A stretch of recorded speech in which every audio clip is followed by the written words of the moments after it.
Hi, I'm Peter Cammons. I'm chair of the UK Personal Construct Psychology Association, known as PCPA. This video is the second in a series that PCPA is producing to demonstrate some of the contributions that personal construct psychology can make. In a previous video, we looked at qualitative grids, particularly perceiver element grids, and showed how they could be used using a lot of drawing with some words.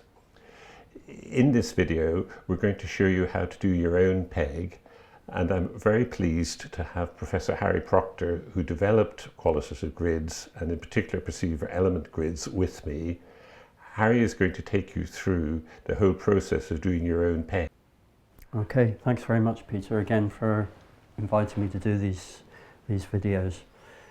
Okay, what we'd like to do in this video is a little bit more practical, because it's actually when you begin to do it that you really learn what's involved.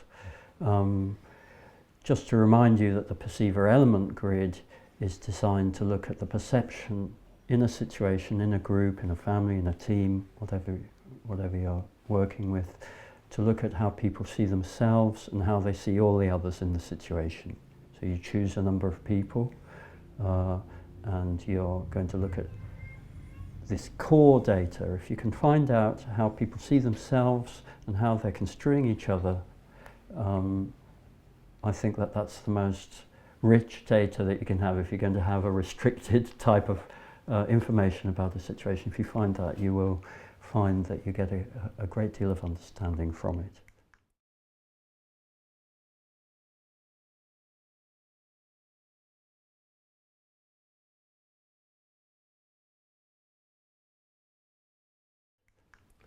So what would probably be helpful for people who are watching this video is at this stage to look at an actual example of what a PEG looks like. Yes, and we hope to be able to allow viewers to download a PDF so that they can actually use a form and fill it in, don't we? Right. And in fact, in our next slide, we have what I would call a blank PEG, a 3x3 PEG. So we're talking about 9 cells or boxes that need to be filled in. So if, for the sake of argument, we did this for me about my family, yeah. In particular, I'd like to look at my mother and father, but the problem is they're both dead. Does that stop us using this method? No, because you can use this historically. You could be, it could be looking at a period in your life if we were doing individual therapy, for instance, or if you were interested in a period of your life, and examining the experiences that you had at that time. But of course, in a sense, our family members never die because they're always in our minds. And that's, I think, particularly of one's parents, is a very, very strong statement. I mean, it reflects a very strong reality that even when your parents have died, given that they were the ones that brought you up, their voices, as is said, are often still in your mind. So you think, oh, what would Dad say about this? What would Mum feel about that? Right. That sort of thing. So, now, there's one thing to say, there's a couple of things to say actually, and that is, in this situation, we're going to hope that the people viewing the video, in order to practice, will be just filling in this themselves. Yes. Okay. Right.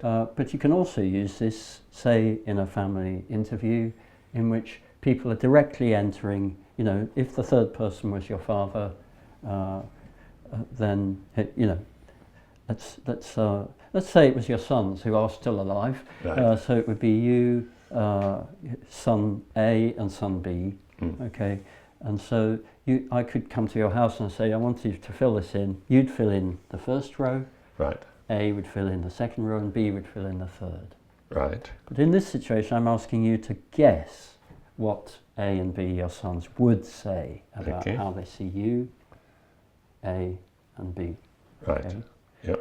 The other thing is it says situation at the top. Now you could, if you think about you and your sons, you can speak in the general, can't you? An unspecified time. This is how we tend to see each other. Okay. But you can also, and if you're working clinically, you might be interested in a particular, say, a crisis that happened recently, or a situation. It could be a positive thing, not just a difficult thing. then you could say, well, the situation was last Thursday we went to the beach and we had a really nice afternoon, and think about filling this in that very situation. Right. Because construing is very situationally affected. You know. So another one that comes to mind, which I haven't had to face yet, is that we had a row at a family wedding. Okay. And that would be the situation. Okay, so you would then say, well, how did you see yourself in that, you know, in the midst of that family wedding and the row?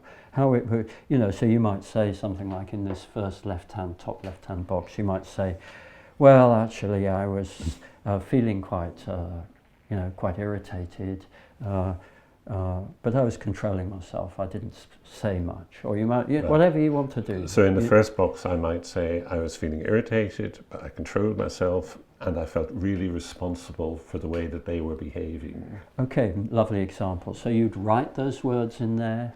Remember earlier we said you could write the contrasts. That gives much additional personal meaning to a statement. Right. Or you could draw pictures. Okay. Not forgetting that, as we did with Aaron in the first video. Right. So in this exercise, I've grayed in the top row there, and that's what you can directly say with great authority because it's your own perception. So if yourself is filling in how, you know, if this is Peter, it's Peter seeing himself, Yep. seeing A and seeing B. Right. Okay, second person and third person. So you can fill that in, and I suggest that people, hopefully they've got the PDF downloaded, they Right. now fill in that first row, just do the first row for the time being. So in this example, the second person is my first son, and I say he was making trouble as usual, and I'm sure he'll thank you for saying so. I haven't specified which is the first son. And then the third one was he just took no interest in anything or something. Okay, so you write those words in Right. literally write them in the box, okay? Right. I suppose we should put the disclaimer in that this film bears no reality to actual life. I'm and sure none it of the doesn't. characters. Okay. There is another set of instructions here just to remind you. Again, it's good to have something written down because you can revisit it, can't you? So we're saying, draw the 3x3 peg. I mean, you know, another thing is you can put it exactly as I have it with all the lines, but you know, you can develop shorthands. Really, it's just the names and then the content of the cells you need. This is a general situation or a particular occasion. Put in the names and then fill in the first row, how you see yourself and the other two. Remembering that in those boxes we can say words or drawings, and you can add the contrast pole if you wish. Right. Now, let's move on to looking at the last two rows. Now, what you're doing here is you're guessing how they see. You're guessing how A sees the three of you and how B sees the three of you. Right. Okay?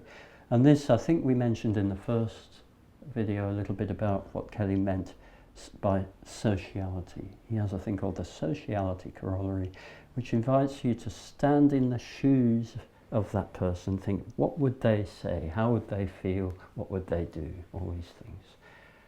All those things are covered by the word construe. How you see, how you feel, how you do, how you relate. Okay? So Kelly's sociality corollary says that in order to relate to somebody, to have a relationship with someone, one must try and construe the construction processes of another. That may be an accurate construction, they may agree, they may not, but that attempt to construe is very central to the very act of relating and interacting. So I have to try to understand how you, Harry, see the world, not how I see Harry, but how Harry sees the world. That's right. Right. Now, if I was coming to your home and asking you about this wedding, I would get A to fill in his own row and B to fill in his own row. So that's a slightly different use of the peg. Right. With Aaron and his father, by the way, we used a very good research method. It's very fruitful that we've used on a number of occasions. You get each person in the team or the group or the family to fill one of these in, and then you get them to talk about it. And actually that talking about it itself is, with no sort of particular therapeutic techniques or interventions, just doing that activity tends to, hopefully, I mean probably sometimes it leads to conflict, but it will tend to lead to increased interpersonal understanding. Right. So coming back to our example, the second row is actually me saying how I think son A sees me. Yes. Right. So I think that he sees me as over-controlling and too dominant. Right. Right. So you would write those words again in there. Right. You could even do a cartoon a bit like Aaron's father, boss of the house. Right. Or something like that. And then the next column is that I think that he sees himself as the only one who gets things right. Right. Okay. Is that right? Yeah. So you put those very words in, the only one who gets things right. And I think that son B sees himself. No. Son A sees B. That's where it gets complicated. Or second person sees third person. Right. So the second person sees the third person as being, he's always competing with me, or he never lets me have my own way. Right. Right. I see. Yeah. Again, write the words in. Right. And we've produced this PDF, but I mean you could use much bigger bits of paper, so there's plenty of room. When I use this in teaching workshops, people sometimes really want to expand. I can remember a particular workshop, somebody had this enormous piece of paper with a huge amount of material written on it. It's quite complicated until you get that idea that it's not how I see it, it's how I think other people see it. That's right, yeah. And once you've got that crucial bit, it starts becoming more straightforward. Yeah. So when we come on to the third person, then it's how son B sees me. Yeah. Right? And I say that I think he sees me as the only one who makes sense. Okay. Yeah. Mm-hmm. And then the next thing is, how does son B see son A? Yeah. That's the third person seeing the second person. Right. And what would I say there? That the third sees his brother as being a pain in the neck most of the time. Okay.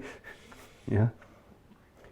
So you'd put that, you might say, if I was a therapist doing some therapy on your family, with your family, I might say, is there a time, B, when you see A in a slightly more positive light? Can you try and think of an occasion? Because I want to get the contrast pole. I want to get the contrast. Pain in the neck versus, well, sometimes he might say, well, let me ask you, you know him. Mm-hmm. What might he say when they're getting on better, or, maybe a time in the past when they used to get on better, or whatever. Right. So it could be something about somebody who's fun to be with. Or... Yeah, so it'd be pain in the neck versus fun to be with. Mm. That might be one construct. There might be two constructs going there, but it doesn't really matter. The important thing is that we've got some kind of contrasting position. And in therapy, when you find these constructs that people are using, you've got a choice.